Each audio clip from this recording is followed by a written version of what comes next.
Efficient diffusion of water, also known as osmosis, and the diffusion of solutes is essential in cell functioning and survival. Solutes like glucose are required in cellular respiration, and water is needed in photosynthesis, both of which are fundamental chemical reactions for life. The movement of materials into cells is controlled by the water and solute potential. Water potential is the tendency of water to move, and solute potential is the tendency of solutes to move.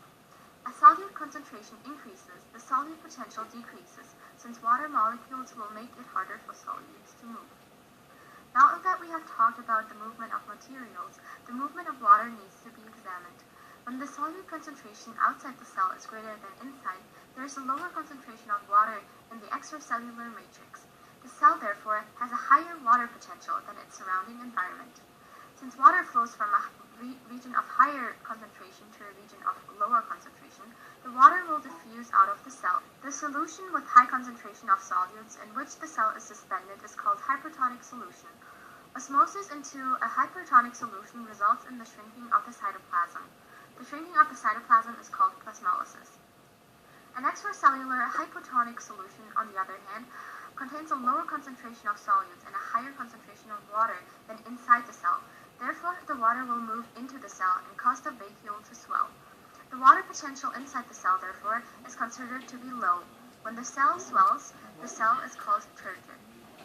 An extracellular isotonic solution contains the same concentration of solutes as inside the cell, and therefore the cell will experience no net water gain or loss. Water flows equally in and out of the cell. When the shape of the cell does not change, the cell is considered to be flaccid.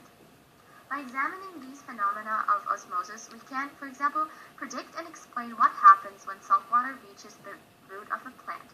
The cells at the root of the plant would undergo plasmolysis, and the entire plant would lose water that is essential for life. To show the differences between an onion cell submerged in sodium chloride, a cell in water, and a cell in sucrose solution. We predicted that the cell in the sodium chloride solution will look a little shrunken, since we know that in hypertonic solution, the cytoplasm shrinks and the cell becomes plasmolized. In water, we hypothesized that osmosis into the cell will occur, since the plasmolized cell has a low concentration of water. Immediately after the cell was put into fresh water, we predicted that the cytoplasm should return to its original state. In a sucrose solution, we predicted that we will be able to see plasmolysis again. However, the solute potential of sucrose is not as negative as that of the salt, since the ionization constant of salt is 1 and sucrose is 2.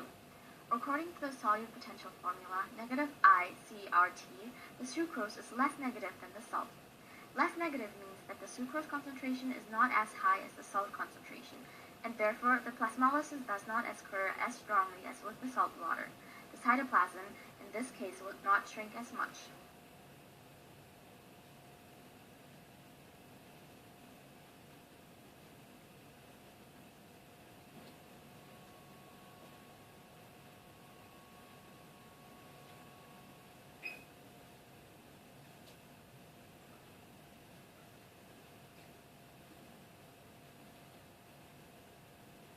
There's a space between the cytoplasm and the onion cell wall.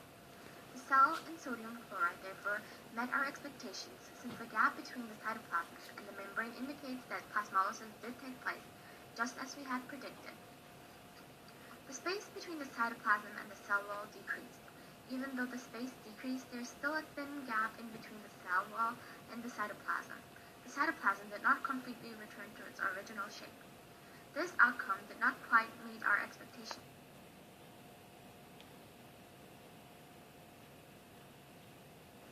We thought the cell would look similar to the cell soaked in salt water, just with the smaller gap between the cytoplasm and the cell wall. However, the cell looked identical to the cell in fresh water. No changes were observed. This result, therefore, contradicted our hypothesis.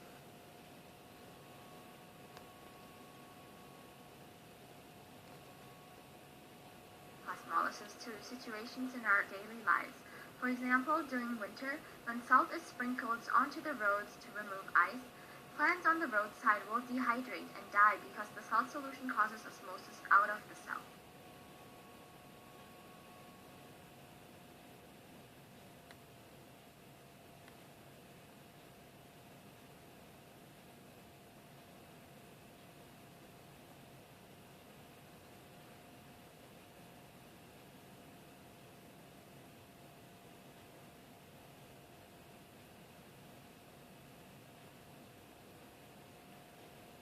Since one-celled organisms like the paramecium live in fresh water, the solute concentration outside their cell is very low and the water concentration very high. Therefore, the water diffuses into the cell. As the cell fills with water, the pressure exerted on the cell membrane increases. Since the paramecium does not have a cell wall like the onion cell we examined, to withstand this pressure, it needs a contractile vacuole to pump out excess water to avoid bursting.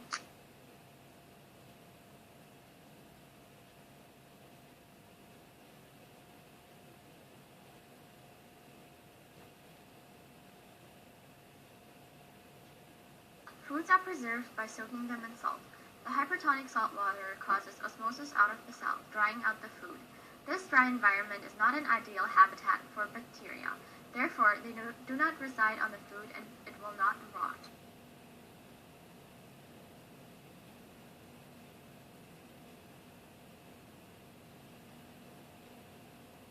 When a piece of plant tissue is sealed in a psychrometer, a temperature sensor is put into contact with a drop of solution with known solute concentration.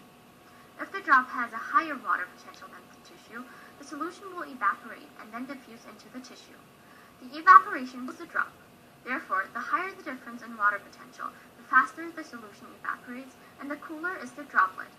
On the contrary, if the droplet has a lower water potential than the tissue, water will diffuse from the tissue to the droplet, warming it.